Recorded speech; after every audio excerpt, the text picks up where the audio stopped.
ช่วยโลกช่วยชาติช่วยใช้ไฟฟ้าอย่างประหยัดสบายดีค่ะผู้ชมขอต้อนรับทานเข้าสู่รายการไฟฟ้าลาวเพื่อการพัฒนาทำหน้าที่ดำเนินรายการโดยเจนจิราทุนสนะ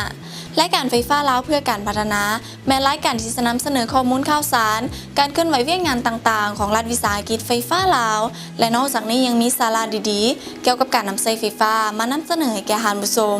สำหรับมื้อนี้พวกเราจะมีข่าวใดมานำเสนอในนั้นพวกเราไปติดตามพร้อมกัน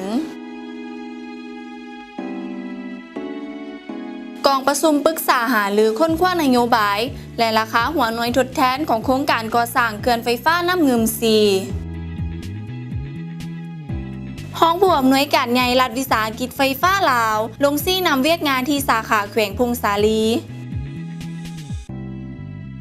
กองประชุมปรึกษาหารือค้นคว้านโยบายและราคาหัวหน่วยทดแทนของโครงการก่อสร้างสายส่งไฟฟ้าแห่งสูง500กิโลโวลต์เสียงขวางหานาไซทองรัฐวิสาหกิจไฟฟ้าลาวสาขาแขวงหลวงน้ำทาลงโฆษณาประชาสัมพันธ์ในงานเฉลิมฉลองวันปลดปล่อยแขวงหลวงน้ำทาครบรอบ55 ปีรัฐวิสาหกิจไฟฟ้าลาวสาขาแขวงจำปาสักซ่อมแปลงระบบไฟฟ้าที่ถูกผลกระทบจากภัยธรรมชาติรัฐวิสาหกิจไฟฟ้าลาวสาขาแขวงบ่อแก้วลงซ่อมแปลงตาข่าย22กิโลโวลต์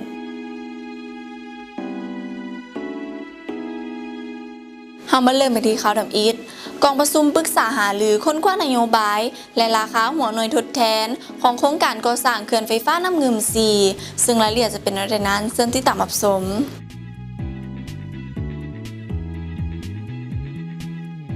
วันที่ 4 พฤษภาคม 2017 เวลา 8 โมงครึ่งท่านโกมลจันทร์เพชรอาสาห้องผู้อำนวยการใหญ่รัฐวิสาหกิจไฟฟ้าลาวได้เข้าร่วมกองประชุมปรึกษาหารือค้นคว้านโยบายสิทธิที่ได้รับและราคาหัวหน่วยทดแทนผลกระทบของโครงการก่อสร้างเขื่อนไฟฟ้าน้ำตกน้ำงึม4โดยมีทานคำเป่ามัวคณะประจำภาคแขวงห้องเจ้าแขวงเสียงขวางให้เกียรติเข้าร่วมเป็นประธานพร้อมด้วยผู้ต่างหน้าจากบรรดาแผนกการห้องการที่เกี่ยวข้องขั้นแขวงขั้นเมืองขั้นบ้านและพ่อแม่ประชาชนผู้ได้รับผลกระทบเข้าร่วม110 กว่าคนอยู่ที่ห้องประชุมของแผนกทรัพยากรธรรมชาติและสิ่งแวดล้อมแขวงเสียงขวาง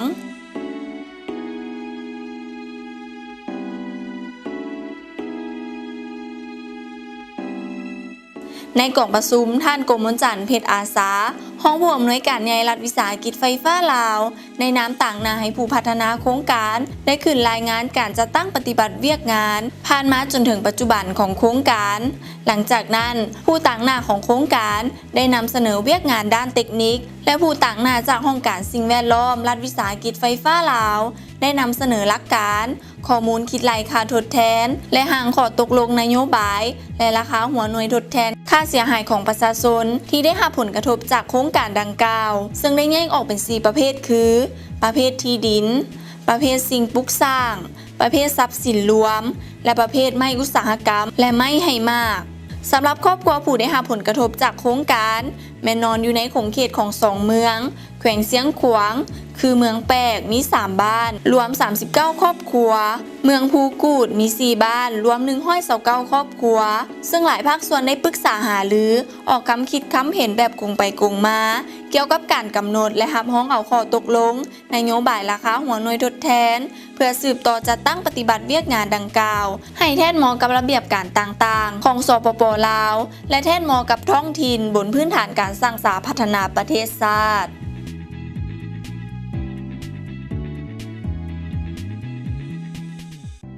สำหรับกองประชุมดังกล่าวก็เพื่อเป็นการสร้างนโยบายเพื่อให้สิทธิและผลประโยชน์ให้แก่พ่อแม่ประชาชนในขงเขตดังกล่าวและเฮามาต่อกันที่ห้องผู้อำนวยการในรัฐวิสาหกิจไฟฟ้าลาวลงซี่นำเวียกงานในรัฐวิสาหกิจไฟฟ้าลาวสาขาแขวงพงษาลีซึ่งรายละเอียดจะเป็นในนั้นเชิญติดตามรับชม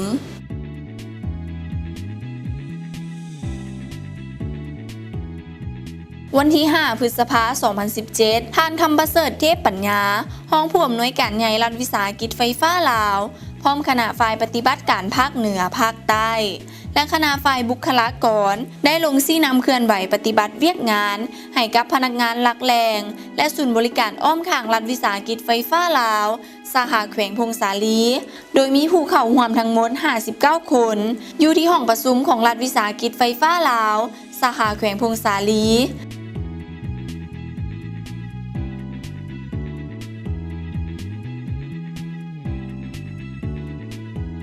ในพิธีทานอุ่นเนื้อ4 วันเพลงหัวหน้ารัฐวิสาหกิจไฟฟ้าลาวสาขาแขวงพงษาลีได้ขึ้นรายงานการเคลื่อนไหวจัดตั้งปฏิบัติเวียกงานที่ผ่านมาโดยย่อจากนั้นพนักงานกรรมกรและศูนย์บริการภายในสาขาก็ได้ผลัดเปลี่ยนกันขึ้นประกอบคำคิดคำเห็นเกี่ยวกับปัญหาข้อคงค้างแผนการที่จะได้แก้ไขและเวียกงานที่จะปฏิบัติในต่อหน้าหลังจากนั้นก็ได้รับฟังการโอ้ล้มของทานคำประเสริฐเทพปัญญาห้องผู้อำนวยการใหญ่รัฐวิสาหกิจไฟฟ้าลาวซึ่งทานได้ยกให้เห็นความหมายความสำคัญในเวียกงานที่พนักงานกรรมกรภายในสาขาแขวงพงษาลีญาติมาได้ในแต่ละด้านให้พนักงานราชกรเอาใจใส่คุ้มครองเวียกงานวิสาเฉพาะของตนให้นักแน่นเข้มแข็งเป็นต้นแมนเวียกงานบริการลูกค้าต้องให้มีความว่องไวปลอดภัยและโปร่งใสเอาใจใส่เวียกงานเก็บกู้หนี้สินสู่โซนเวียกงานพลังงานตกเหี่ยให้อยู่ในแผนการที่กำหนดไว้ให้เอาใจใส่เวียกงานสร้างรายรับลดรายจ่ายและพร้อมกันจัดตั้งปฏิบัติเวียกงานให้สำเร็จตามแผนการที่วางไว้พร้อมกันประกอบส่วนอย่างตั้งหน้าเข้าในการสร้างสาพัฒนาประเทศชาติก็คือการขยายตาข่ายไฟฟ้าลงสู่ชนบทและเขตห่างไกลซอกลีกเพื่ออำนวยความสะดวกและยกระดับชีวิตการเป็นอยู่ของพ่อแม่ประชาชนให้ดีขึ้นเป็นก้าวๆ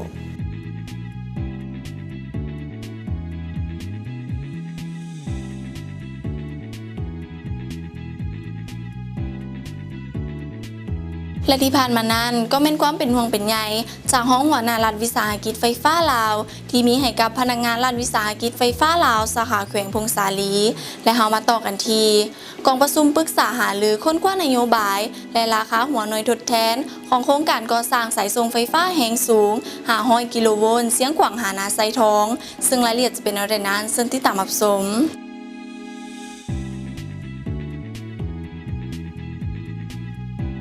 วันที่4 พฤษภาคม 2017 เวลา 13 โมงท่านโกมลจันทร์เพชรอาสาห้องผู้อำนวยการใหญ่รัฐวิสาหกิจไฟฟ้าลาวได้เข้าร่วมกองประชุมปรึกษาหารือค้นคว้านโยบายสิทธิที่ได้รับและราคาหัวหน่วยทดแทนผลกระทบจากโครงการก่อสร้างสายส่งไฟฟ้าแรงสูง500 กิโลโวลต์เสียงขวางหานาไซทองโดยมีทานคำเป่ามัวคณะประจำภาคแขวงห้องเจ้าแขวงเสียงขวางให้เกียรติเข้าร่วมเป็นประธานพร้อมด้วยผู้ต่างหน้าจากบรรดาแผนกการห้องการที่เกี่ยวข้องขันแขวงขันเมืองและขันบ้านเข้าร่วม50 กว่าคนอยู่ที่ห้องประชุมของแผนกทรัพยากรธรรมชาติและสิ่งแวดล้อมแขวงเสียงขวาง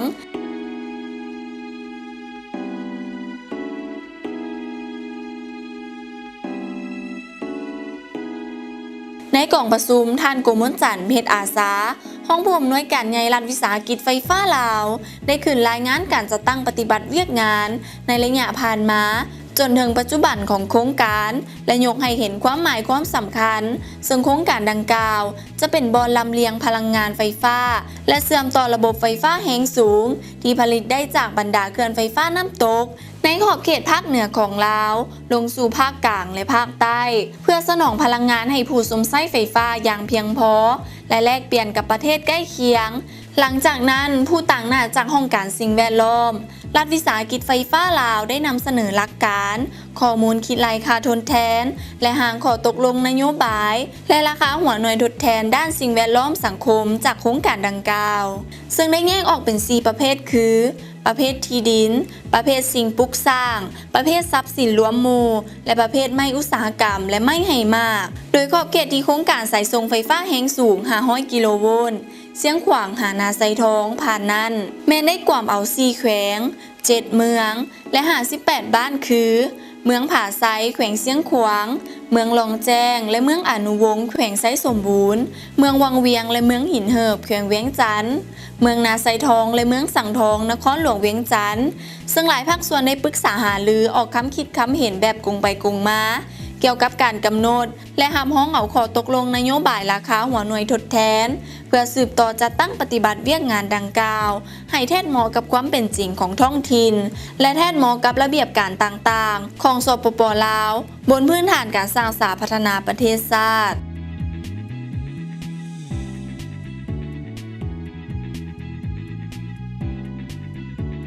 สำหรับกองประชุมดังกล่าวก็เพื่อเป็นการสร้างผลประโยชน์และสนองพลังงานไฟฟ้าให้แก่ผู้สมใช้ไฟฟ้าได้อย่างเพียงพอและเฮามาต่อกันที่รัฐวิสาหกิจไฟฟ้าลาวสหแขวงหลวงน้ำทาลงโฆษณาประชาสัมพันธ์ในงานเฉลิมฉลองวันปลดปล่อยแขวงหลวงน้ำทาครบรอบ55 ปีซึ่งรายละเอียดจะเป็นในนั้นซึ่งติดตามรับชม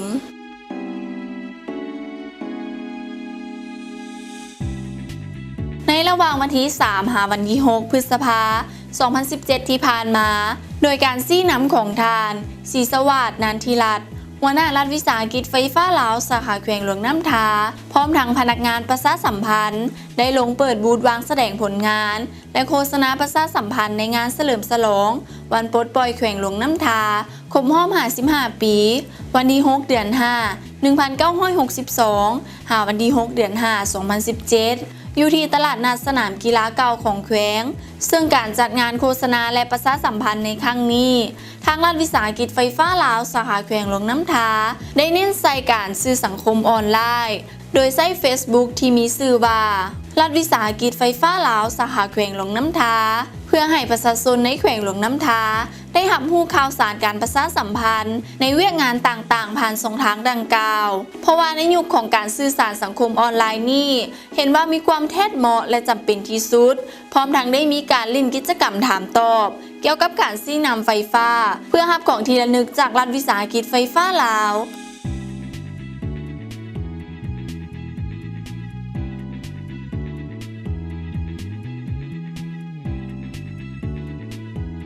นอกจากการโฆษณาและประชาสัมพันธ์แล้วทางสาขายังได้เอาใจใส่ในการรับประกันการส่งกระแสไฟฟ้ารับใช้ในงานบุญเฉลิมฉลองของแขวงหลวงน้ำทาครบรอบ55 ปีด้วยการกักเก็บเครื่องจักรไฟฟ้าสำรองและจะตั้งพนักงานประจำการอยู่แต่ละป้อมหม้อแปลงที่สำคัญพร้อมกันนั้นก็ยังได้กวดเช็คสภาพการของระบบไฟอยู่เป็นประจำเห็นให้สามารถสกัดกั้นปัญหาไฟตกไฟมอดได้ห้อยส่วนห้อย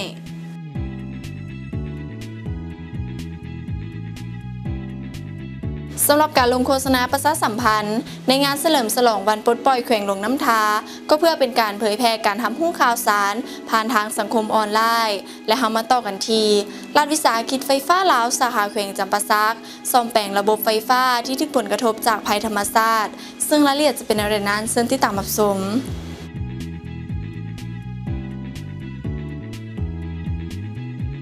ในตอนแรกของวันที่6 พฤษภาคม 2017 เวลา 17 โมงได้เกิดพายุลมแรงอยู่บ้านบางเลียงเมืองปากซองแขวงจำปาสักซึ่งพายุลมแรงดังกล่าวได้เกิดขึ้นเป็นเวลาโดนตลอดคืนจนเกิดความเสียหายแก่ระบบตาข่ายไฟฟ้าเฮ็ดให้มีไฟฟ้าดับเป็นบริเวณกว้างต่อมาในตอนเช้าของวันที่ 7 พฤษภาคม 2017 เวลา 8 โมงคณะสาขาได้มอบหมายให้แผนกตาข่ายสมทบกับศูนย์บริการไฟฟ้าเมืองปากซองลงกวดกาแก้ไขเพื่อซ่อมแปลงระบบตาข่ายที่เสียหายให้ได้นำใช้เป็นปกติไว้เท่าที่จะไว้ได้และภัยธรรมชาติที่เกิดขึ้นในครั้งนี้ได้สร้างความเสียหายและเฮ็ดให้ระบบไฟฟ้าบ่สามารถจ่ายไฟให้ผู้สมใช้ได้จำนวน13บ้านมีเสาไฟ12 เมตรล่มจำนวน4ต้นและอุปกรณ์ไฟฟ้าจำนวน1เสียหายทางพนักงานกรรมกรไฟฟ้าลาวทุกคนที่ประจำอยู่สนามพร้อมพากันปฏิบัติหน้าที่ด้วยความรับผิดชอบสูงโดยได้ตั้งเสาดึงสาย22 กิโลโวลต์ที่ล่มคืนพร้อมทั้งซ่อมแปลงไฟฟ้าเข้าเฮือนของผู้ที่ถูกผลกระทบจนสามารถนำส่งกระแสไฟฟ้าได้เป็นปกติในเวลา20 โมงของวันเดียวกันและในการซ่อมแปลงในครั้งนี้รัฐวิสาหกิจไฟฟ้าลาวสาขาแขวงจำปาสักขออภัยกับความบ่สะดวกในการสัญจรไปมาตามพื้นที่ที่เกิดเหตุระบบไฟฟ้าเปเพและหากผู้สมใช้ไฟฟ้ามีเหตุการณ์แจ้งเกี่ยวกับกระแสไฟฟ้าขัดข้องกรุณาติดต่อหมายเลขโทรศัพท์031-212-046 031-212-064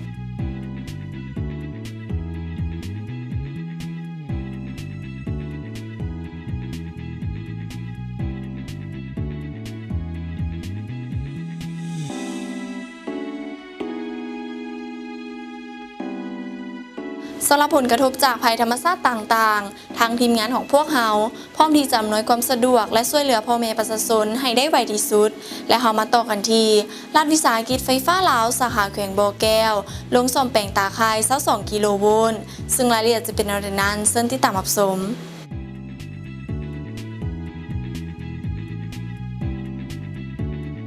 ในวันที่ 5 พฤษภาคม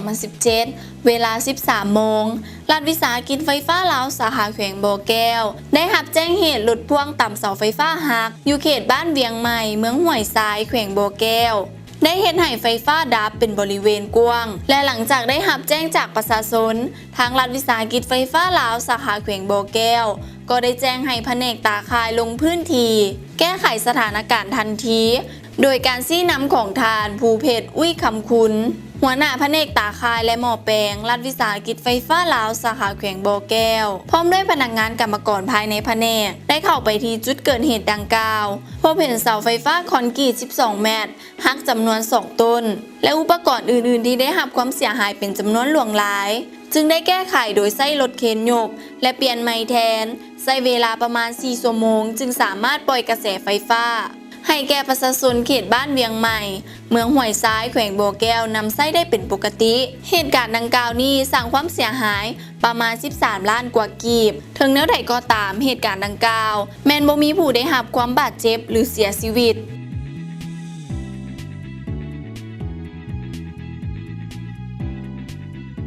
และที่ผ่านมานั้นก็เป็นการลงซ่อมแปลงตาข่าย22กิโลโวลต์ที่ถูกผลกระทบจากอุบัติเหตุรถพ่วงต่ำเสาไฟฟ้าหักและทางทีมงานของพวกเขาขอประชาสัมพันธ์ให้พ่อแม่ประชาชนระมัดระวังในการสวมใส่เส้นทางและในการขับขี่เอาเป็นว่าตอนนี้ทานผู้ชมไปรับชมสิ่งที่น่าสนใจจากทางรายการนั้นก่อน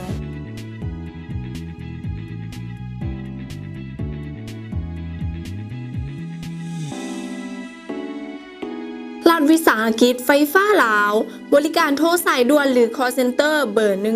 1199ทุกปัญหาเกี่ยวกับไฟฟ้าโทรสายด่วน1199 call center ไฟฟ้าขัดข้องไฟฟ้าบ่พอไฟฟ้าใหม่ไฟฟ้ามอดพนักงานพฤติกรรมบ่เหมาะสมเกี่ยวกับบิลค่าไฟพบเห็นการลักไส้ไฟฟ้าและปัญหาอื่นๆเกี่ยวกับไฟฟ้าสายด่วนเฉพาะนครหลวงเวียงจันทร์ตลอด24ชั่วโมงโทร1199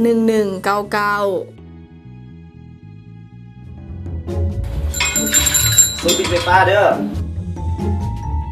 ไฟฟ้าหรอเจ้า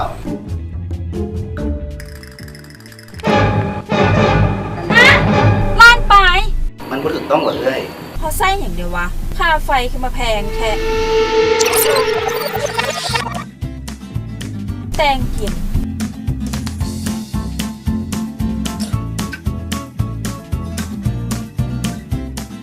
ลูกหลานเล่นเกมซักเครื่องรีดเครื่องเบิ่งโทรทัศน์ตากแอร์ประมาณ20องศาเอาหนาวไปใส่เอื้อยมันเปลืองไปหลายผู้บอผู้ตนผินไฟมานี่แหละลาดไปการนำใช้ไฟฟ้าแบบสิ้นเปลืองโดยบ่มีประโยชน์ก่อให้โทษแก่และรับของทานมาร่วมกันประหยัดพลังงานไฟฟ้าเริ่มจากตัวเฮาเองปิดถอดมอดเมื่อบ่ใช้งานด้วยความปรารถนาดีจากรัฐวิสาหกิจไฟฟ้าลาว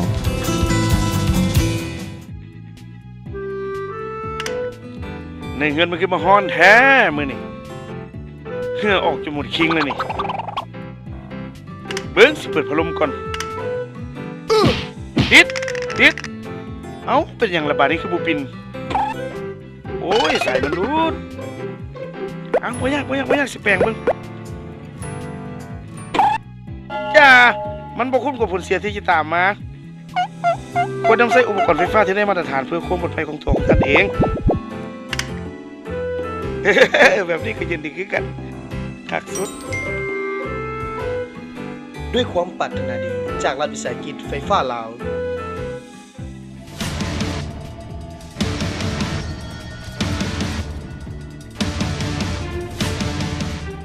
กับคอมมาเรียนี่กับการนำเสนอสารานาฮู้ซึ่งสารานาฮู้ในอาทิตย์นี้จะมีคืนในไหนนั้นพวกเขาไปติดตามพร้อมกัน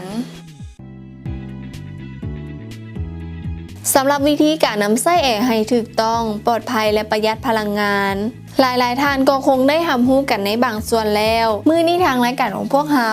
จะมานำเสนอให้บรรดาท่านได้รู้เลิกในการนำใช้แอร์ให้ถูกต้องปลอดภัยและประหยัดพลังงาน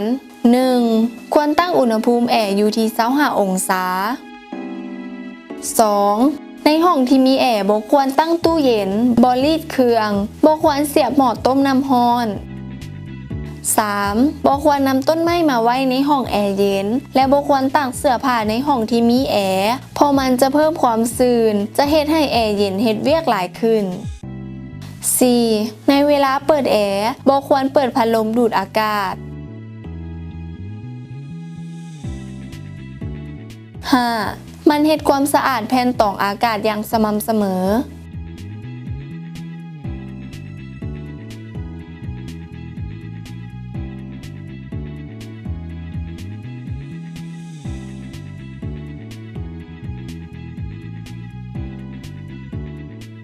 การนำใช้เครื่องดูดฝุ่นให้ถูกวิธีและประหยัดพลังงาน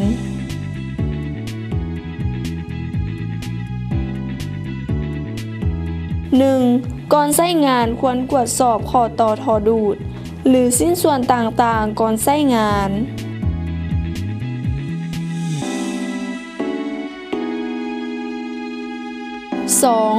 ห้ามดูดฝุ่นที่เป็นเศษแก้วเพราะจะเฮ็ดให้มอเตอร์เฮ็ดเวียกหนักและอาจจะไหม้ได้ 3. ถอดเต้าขี้ฝุ่นหรือเต้ากรองมาอนามัยหลังจากที่ใช้งานทุกครั้ง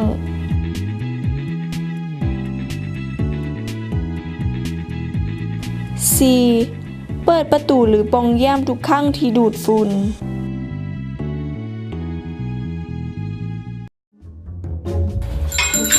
สูบปิดไฟฟ้าเด้อ ไฟฟ้าหวะ เจ้า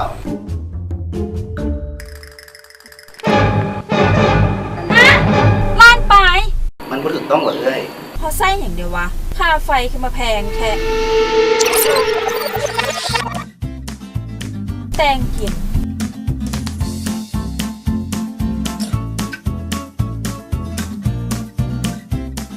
ลูกหลานเล่นเกม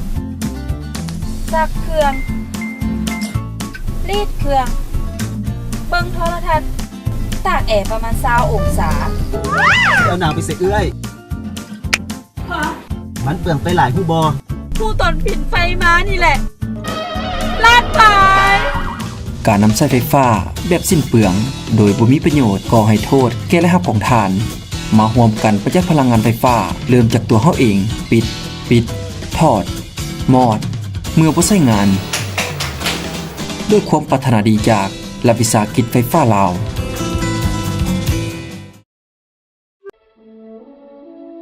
สายน้ำสร้างพลังงานธรรมชาติที่มีท่าแห่งในการผลิตไฟฟ้าของประเทศลาวต้องมีการวางแผนพัฒนาจัดสรรอย่างเป็นระบบครบสุดเพื่อให้เกิดประโยชน์สูงสุดด้วยความหอมแห้งหอมใจของหลายภาคส่วนเฮ็ดเวียกด้วยความมุ่งมั่นเพื่อการผลิตไฟฟ้า